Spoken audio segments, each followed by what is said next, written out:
तो last night बैठ करके मैंने यूनिट्स एंड मेजरमेंट वाला चैप्टर पूरी तरीके से कंप्लीट कर लिया था। And guess what, while I was taking that lecture मुझे पता चला कि फिजिकल केमिस्ट्री की पहली क्लास स्टार्ट हो चुकी है। तो अक्षय सर के लेक्चर से पूरा नोट्स वगैरह बनाने के बाद, क्वेश्चन प्रैक्टिस वगैरह करने के बाद, लेक्चर वाले क्वेश्चंस को प्रैक्टिस करने के बाद मैंने थोड़ा बहुत सुनील सर का लेक्चर देख लिया था। And that's it. Last day मैंने यही सब किया लास्ट नाइट। तो second day I thought to do something different. So ya, hello everyone, welcome back to my channel.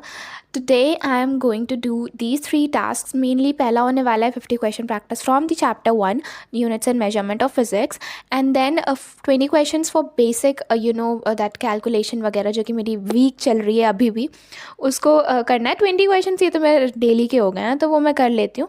But last जो थर्ड वाला टास्क है ना, वो थोड़ा डिफरेंट और डिफ़िकल्ट भी है। That is completing half of the lecture of chapter 1, that is sets of mathematics. Ritik sir का लेक्चर है वो, आई जी 4 आवर्स का है maybe. And guess what guys, मुझे जो पहला टास्क था ना, दैट इज़ 50 क्वेश्चन प्रैक्टिस, मुझे वो बहुत ज़्यादा इजी लग रहा था। मुझे लग रहा था है 50 क्वेश्चन ही तो हैं, ये तो 1 घंटे में ही हो जाएंगे। बट सीरियसली गेस व्हाट, मैंने मेरा प्लान क्या था कि मैं 20 to 25 क्वेश्चन MCQ कर लूँगी, बाकी 5-10 क्वेश्चन और शुरू से 10-15 क्वेश्चन मैं थ्योरी पार्ट से थोड़ा बहुत इधर उधर से कर लूँगी, और फिर 5-10 क्वेश्चन मैं न्यूमेरिकल्स कर लूँगी। राउंड ऑफ करके 50 क्वेश्चन तो हो ही जाएंगे, तो बहुत आसान होने वाला है। बट सीरियसली बुक खोलते ही मुझे दिखा भाई थ्योरी इतनी ज़्यादा है, MCQs में पॉइंट्स इतने ज़्यादा नए नए दिख रहे हैं हमें कि सीरियसली यार, आई वाज लाइक सीरियसली एक चैप्टर में आपने क्या क्या दिया है, क्या क्या दिया है, आई मीन क्या नहीं दिया है भाई, उसमें सब चीज़ें एक ही चैप्टर में हैं, तो भाई बाकी की फिजिक्स में क्या होगा। एनीवेज, जोश के साथ मैंने रिवीजन स्टार्ट कर दिया। आई थॉट कि रिवीजन कर लूँगी, जो 1 शॉट लेक्चर से मैंने नोट्स बनाया उसको एक बार रिव्यू कर लूँगी, उसके बाद फिर क्वेश्चन प्रैक्टिस पे लग जाऊँगी। That would be a very smooth and बढ़िया वाला plan. One more thing, I am really really sorry for messing up with my own videos for this long।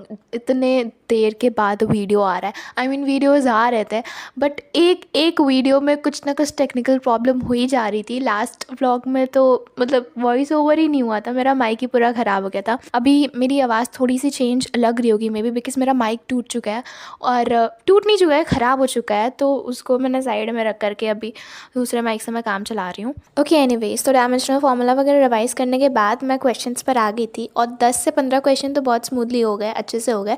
But उसके बाद आई वाज लाइक ये सब क्या दिया है बुक में, ऐसा लग रहा था मैंने कुछ पढ़ा ही नहीं है। तो 1 शॉट रिविजन लेक्चर किसी काम का नहीं है।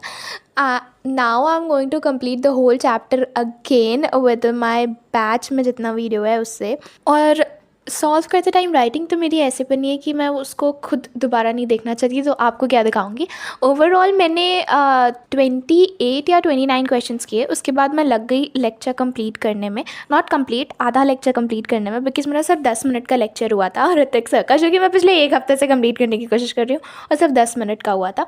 तो आज मुझे करना था 2 घंटे का पूरा लेक्चर कंप्लीट, बिकॉज वो ओवरऑल 4 आवर्स का है, तो 2 घंटे करना था आज। And I guess this was the only thing जिसको मैंने पूरा कंप्लीटली किया था without any break and all, because of course उसमें ऋतिक सर थे भाई, कैसे नहीं होता वो। ओके, तो मैथ्स में मैं NCERT और NCERT एग्जाम्पलर ही अभी सॉल्व कर रही हूँ, अभी मैं RD पे नहीं आई हूँ, बिकॉज एक बार बेसिक क्वेश्चंस करना एक बार सीख जाऊँ, उसके बाद RD पर जाऊँगी, अदरवाइज डिमोटिवेशन होता है। फिर 10th जैसी हालत मुझे बिल्कुल नहीं करनी है, ऑफकोर्स बिल्कुल नहीं करनी है, एक तो मैथ स्ट्रीम से हूँ भी अब। वन मोर थिंग, मैंने PCM के साथ कंप्यूटर साइंस लिया है, बिकॉज मुझे AI में बहुत, आई मीन मतलब 9th और 10th में AI सब्जेक्ट था हम लोगों में, तो बहुत इंटरेस्टिंग लग रहा था मुझे।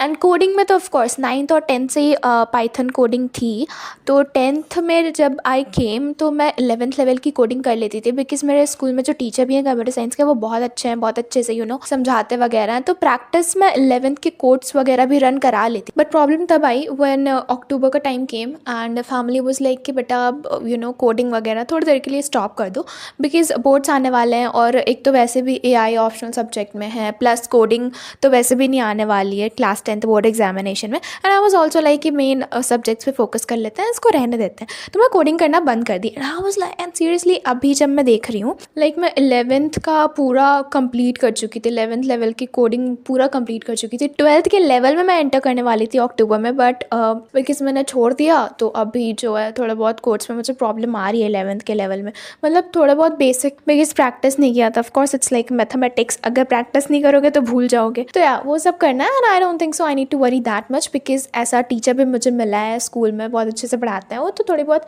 अगर कंसिस्टेंटली प्रैक्टिस मैंने कर ली तो या आई थिंक वापस से मैं अपना लेवल मेंटेन कर पाऊंगी। और अगर बैचेस की बात करी जाए तो मैंने उदय, PW और अर्जुना जेई लिया है। आई थिंक आप लोगों को पता भी होगा वो। बाकी आप लोगों ने ऑप्शनल सब्जेक्ट में कौन सा सब्जेक्ट लिया मुझे ज़रूर बताना। तो यार that's it for today's vlog. और वीडियो कैसा लगा मुझे ज़रूर बताना। अच्छा लगा हो तो लाइक करना और नया हो तो चैनल को सब्सक्राइब करना। Last but not the least, don't forget to love yourselves, 'cause I love you guys so much. Bye bye.